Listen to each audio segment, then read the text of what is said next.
video, we'll be talking about the adaptive drumming, or should I say, being an adaptive drummer. Now, what do I mean by adaptive drummer?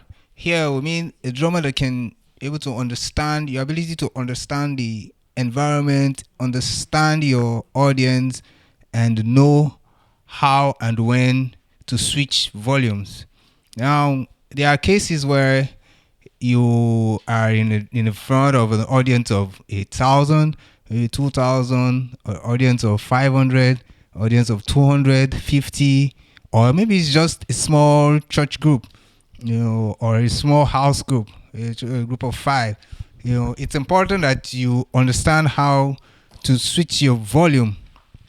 Now, it's true that the drums doesn't really have a volume knob, but you as a drummer, you need to understand when to reduce the volume and as well keep the groove going.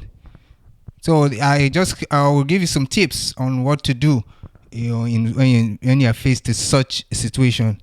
Take for instance, if you're in a gig of 1,000 people, there you can play full drums, full snare, full groove with everything, all your fills and rolls and your syncopations, with no issues, because you're actually playing to a crowd and the volume is high and the intensity is high. Now, in case where you have 200 people or 100 people, and definitely the hall might not be as large as what you use for 1,000 people, there you can decide to reduce the volume or reduce the intensity of your stickings.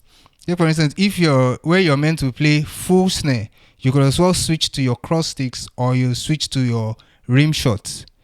And in as much as you switch, you must ensure that you keep the groove and keep the tempo and keep the timing, and also follow your clicks in case you're playing with your clicks. Because once you deviate from either of this, you actually spoil the groove.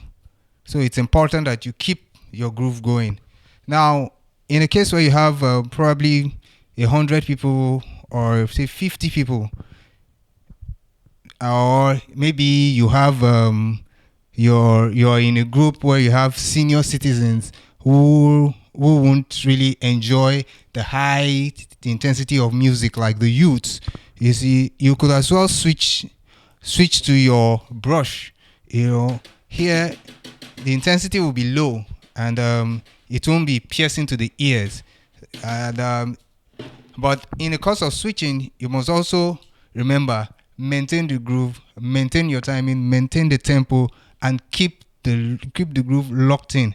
It's very important, because once you switch, there must always be that steady movement. Remember, you are the timekeeper, so your timing is of importance.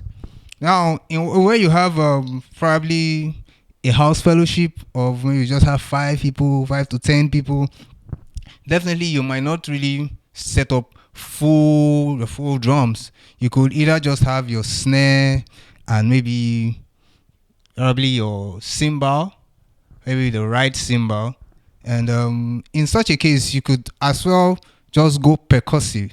You see, you're not playing full drums, but you are actually giving the rhythm, because remember, as a drummer, you are actually in charge of the rhythmic section of the music. So everything that has to do with the music, has to do with the rhythm, comes from you first. Every other musician just follows suit. So you could just, as I said, you could switch to your percussive play. Probably use your shakers, maybe use your tambourines, and maybe, as I said, you still switch to using your brush. But in all, you have to still remember, keep the groove locked in, keep the clicks in check, because you are the bridge where other instruments and other musicians are actually riding on. Now, remember, one band, one sound.